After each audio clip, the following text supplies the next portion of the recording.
তুমি তো একটা পুরো গোটা প্যান্ট পরতে পারতে। গোটা প্যান্ট পরার সময় নেই, ঠান্ডা লাগবে এখন। কেন এত হালকা কেন? বই খাতা নেই তো, খাতার তো সব জমা, জল টিফিন আছে, খাতা তো জমা, আজকে ফেরত দেবে।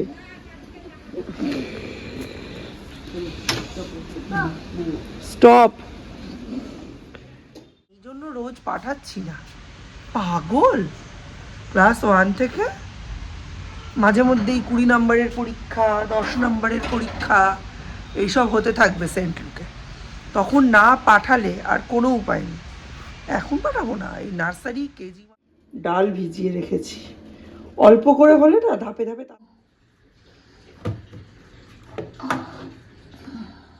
হয় খুব তাড়াতাড়ি বাটাও হয়ে যায়, দেওয়া। কোথায় যাচ্ছ?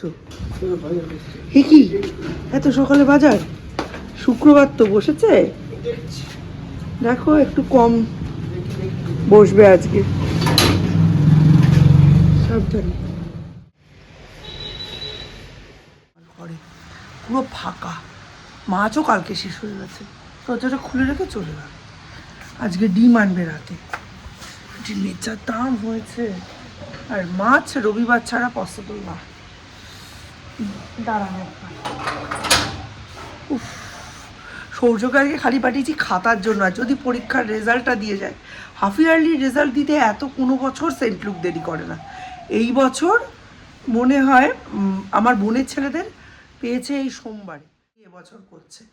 এ তো কয়েকদিন পরে 21 তারিখে অ্যানুয়াল ফাংশন, 24-25 তারিখে ছুটি পড়ে যাবে, 24 তারিখে ছুটি পড়ে যাবে। কবে দেবে আর রেজাল্ট? কি জানি, আমি তো কিছুই বুঝতে পারছি না। আর এই উইন্টার ভ্যাকেশনের আগে রাইমসগুলো, ছড়াগুলো এগুলো দিয়ে দিলে আমাদের মাদের কত সুবিধা হয়। বাচ্চাদের করা আসছে, গা হাত পায়ে মনে হচ্ছে আগুন জ্বলছে। এই বাইরে থাকছি, এই রান্নাঘরে ঢুকছি, আর রান্নাঘরে ঢুকলে তো আরামের জায়গা, শীতকাল। ওই জন্য আর কিছুই হচ্ছে না। যাই হোক, মিস্টার বিশ্বাসের জন্য ভাত, ডাল সেদ্ধ, ডিম সেদ্ধ, আলু সেদ্ধ সব করেছিলাম, কিন্তু কিছুই নেবে না। বললো এগুলো সব আমি নিয়ে চলে যাব, মানে খাবো না, খেয়ে যাব না। এবার নিয়ে গেলে না বাক্স প্যাঁচড়া বেশি হয়ে যায়, জানেন। একটা জায়গার মধ্যে তো ওরমভাবে দেওয়া যায় না, আলাদা আলাদা করে দিতে হয়। ভাবছি এবার থেকে অ্যালুমিনিয়াম ফয়েলের ব্যাগ টাইপের কিনে রাখবো, অ্যালুমিনিয়াম ফয়েল প্যাকেট যেগুলোতে হোটেলে টোটেলে খাবার ডেলিভারি দেয়, ওই রকম দিয়ে রাখবো। তাহলে কি কম জায়গার মধ্যে হবে। যে দুটো থাকে ভাত দিয়েছি, আর একদম নিচে যে ছোট্ট সরু ব্লু কালারের অংশটা, এটা কিন্তু খোলা যায়। এটার মধ্যে পালং শাকের ঘন্ট সেদ্ধ হচ্ছে। এই ডিম সেদ্ধটার মধ্যে এখানে দিচ্ছি ডাল সেদ্ধ, আর এই ওপরেরটাতে আলু সেদ্ধ। তো আলু সেদ্ধ, তেল, নুন। পরে মিলিবাবুর অবধি গিয়ে মনে পড়েছে, ইমা সূর্য তো স্কুলে যায়নি, ঘুমাচ্ছে। ওগুলো কেচে দেবে ব্যাস। না না, কে বলেছে? আমি আজকে লাঠি দিয়ে ঠ্যাঙাবো, তারপরেও যদি ধুলো ধুলো গন্ধ করে কাচতে হবে।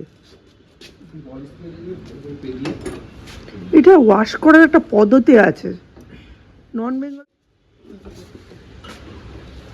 কিন্তু আমার তো পেটকা বের করা 4 বার। বড়ির ব্যাটার পাতলা হয়ে গেছে, আগের দিন মানে শক্ত, একদম বাতাসা বানিয়ে দিয়েছি বড়িগুলোকে। এইদিকে একটা কম্বল বেরিয়ে গেছে, এইদিকে একটা কম্বল বেরিয়ে গেছে। কম্বলের ব্যাকগ্রাউন্ডে ফটো ভালো আসছে, শীত পড়ে গেল, তাই না? যাই হোক, এগুলোকে আজকে লাঠি দিয়ে খুব সে পিটিয়ে ধুলোটা ছাড়বো, কিন্তু বেশি সাহস করছি না, বড়িগুলো রয়েছে বলে এখানে। তারপরে যদি না হয় রবিবারে কাচবো। ধুলো ধুলো গন্ধ করছে।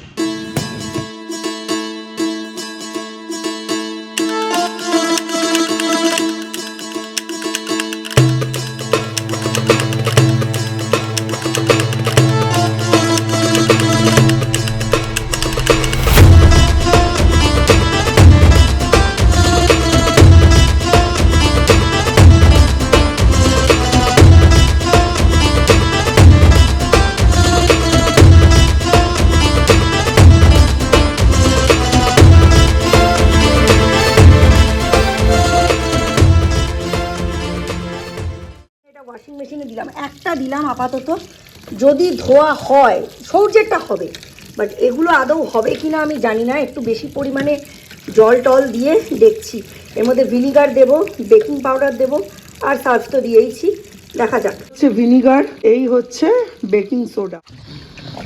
ঘুরছে ঘুরছে ঘুরছে। আমি একটু উষ্ণ গরম জল বাজারে গেছে, বাজারে গিয়ে এই যে 2টো ফুলকপি এনেছে, দুটো বাঁধাকপি এনেছে, শিম এনেছে, বেগুন পোড়া খাওয়ার বেগুন এনে মুখে ধুলো ভর্তি হয়ে গেল। মানে এত ধুলো কল্পনা করা যাচ্ছে না। 2 নাম্বার হচ্ছে আমার এবার হাঁচি হচ্ছে, আমার ডাস্ট অ্যালার্জি আছে, হাঁচি হচ্ছে। এইটাই দীপ পেয়েছে। আমি দীপকে কোনো দিন শীতকালে মানে রোদে দিয়ে পিটানো ছাড়া কোনো ইয়েতে শুকাইনি। প্রত্যেকটা সপ্তাহ মানে আমি শনিবার করে বা রবিবার করে তোষক রোদে দিতাম, দিয়ে রাতে শুইয়েছি। সৌর্যর ক্ষেত্রে আমার একদমই মানে আমি সেটা পারি না, সহ্যই করতে পারি না। এত ওয়েট তোলাই তো আমার এখন বারণ। আর আমাদের এখন তো তোষকের কনসেপ্টই উঠে গেছে, আমাদের তোষক কি ভারী। আর আমার জাজিম আছে, মানে সেই পুরোনো দিনের নারকোলের যে এখন যেগুলো কোকোপিট বানিয়ে বিক্রি হচ্ছে, নারকোলের খোলার গদি, তার উপরে তোষক, তার উপরে লেপের তো ইউজ উঠে গেছে এখন। যাই হোক, সারা মুখে চোখে আমার এখন কিচকিচ করছে ধুলো, গাল ফাল নাক ফাক সব চুলকাচ্ছে। আমি ওয়াশিং মেশিনে দিয়ে দিলাম, আমি আর পারছি না। মানে এটাকে রবিবার অবধি বহন করে নিয়ে যাওয়ার শক্তি আমার নেই, 1 নম্বর। 2 নাম্বার হচ্ছে এর মধ্যে একটু উষ্ণ গরম জলও মেশাতে হবে, মানে এটাকে পুরো ডিসইনফেক্ট্যান্ট করে আমি তুলবো। এটাই যদি বাইরে কাচতে দিই না, 2টো কম্বল কাচতে নিয়ারলি 2 থেকে 4 হাজার টাকা লাগবে। বাঁচিয়ে দিলাম, কোনো দর নেই। এসেছি, এই জলটা অল্প একটু গরম হলেই ওর মধ্যে দিয়ে দেবো, আরও ভালো। তো এখনই মনে হচ্ছে কম্বলটা অনেক পরিষ্কার হয়ে এসছে, পুরোটা হলে তো আরও হবে। আরেকবার দেবো, আরেকবার আমি ওয়াশ করবো, ছাড়বো না, আমি দেখবো।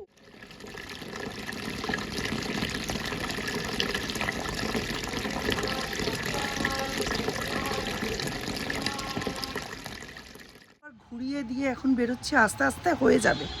তারপর সৌর্য এসে গেলে তো সৌর্যকে নিয়েই ব্যস্ত থাকতে হবে, তখন তো আর অন্য কোনো কাজ করা যায় না। সৌর্য আসলেই সঙ্গে সঙ্গে ওকে পরিষ্কার টরিষ্কার করে একটু রেস্ট দিয়ে স্নান করানো, ফল খাওয়ানো, এইসব কাজগুলো থেকে যায়। আর রান্না আজকে অল্প বিস্তর আছে, দেখি কি করি, সেরকম কিছু ঠিক হয়নি এখনও। আজকে আমার সয়াবিন করার ইচ্ছে, তো দীপ নামুক, দীপের সাথে কথা বলি, তারপরে করব।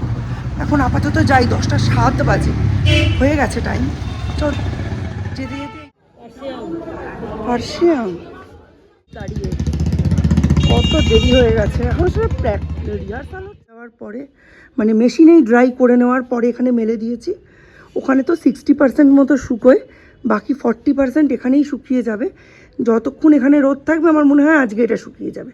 আর ডিসিশানটা যদি আরও আগে নিতাম তাহলে আরও কনফার্মলি বলতে পারতাম। যাই হোক, এখন এই সৌর্যকে নিয়ে আমি যাচ্ছি মাঠে। ও এখন মাঠে গিয়ে নাকি ফুটবল খেলবে। নামবে না, জোরে আসতে এরম করে। দৌড়া, দৌড়াচ্ছে, মাঝে মাঝে আবার হাঁটছে, মাঝে দৌড়া। খুব রেগে গেছে, বলছে একেতে তুমি আমার ফুল মাঠ দৌড় করিয়েছ, তারপরে দূরে দূরে মা। হ্যাঁ হোক, ওরম হয় মাঝে মধ্যে একটু। মারো মারো শট আমার দিকে, এ মা গায়ে তো জোরে জোরেই তো মারতে হয়। ছুটে যাও, ধাক্কা মেরে নিয়ে এসো। ঠান্ডায় দাঁড়িয়ে আছি ছায়ায়, আর ছেলেটাকে খালি দৌড় করিয়ে করিয়ে দূরে দূরে বলগুলো দিচ্ছি, যাতে দৌড়ে দৌড়ে যায় আর ছুটে ছুটে নিয়ে এসে এসে একদম টায়ার্ড হয়ে যায়। এইটাই দরকার। টায়ার্ড ধরে পিকনিকের মিটিং হলো, ছেলেগুলো পুরো গা এলা দিয়ে দিয়েছে, ওদের ধান্দাই নেই। মানে আমরা না, যদি এই ঠাকুরই ঠিক হয়, ওদের মানে ছেঁচড়া দেবো না, আমরা নিজেরাই ছেঁচড়াটা খেয়ে নেবো। কোনো গা দিচ্ছে না। এখন আমি বলেছি যে ঠাকুরমশাইকে রবিবারে আনার চেষ্টা করো। আমি, রাধিকা কি, রত্না বৌদি, আমরা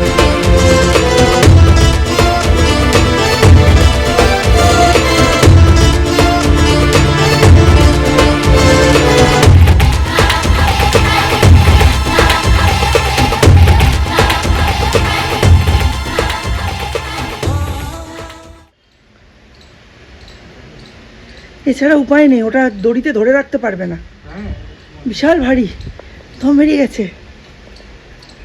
এবার সোয়েটারটা কি করবি? সোয়েটারটা তো পুরো ভিজে গেল। এখানে ভালো খোলেনি, খুলতে হবে একটু।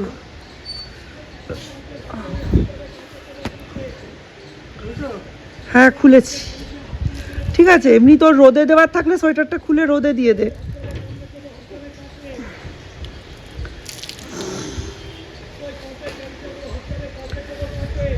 আরে কার্পেট, গালিচা সবই ঠিক আছে।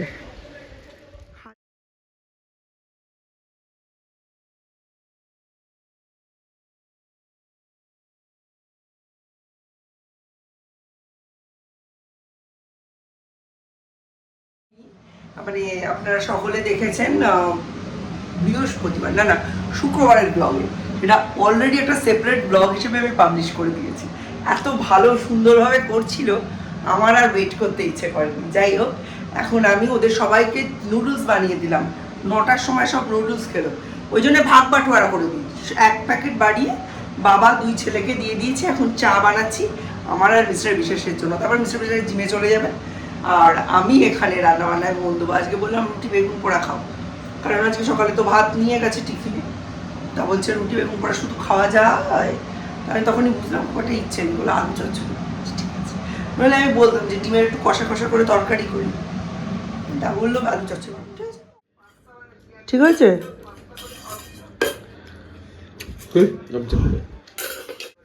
ধন্যবাদ। দাদা বলেছে ধনিয়া পাত্তা দিতে, কোরিয়েন্ডার লিভস।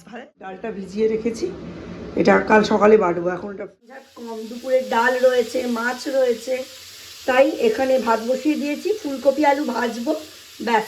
ডাল, মাছ, ফুলকপি আলু ভাজা, ভাত খাওয়া হয়ে যাবে। এই দেখুন 2-4 পিস বেগুন ভাজবো। বেগুনটাকে না হালকা করে একটু সিদ্ধ করে নিচ্ছি, একটু তেল কম লাগবে। ওখানে কিন্তু 1 পিস নেই, প্রায় 7-8 পিস আছে। আবার দেখা হবে। ততক্ষণের জন্য টাটা, বাই, গুড নাইট।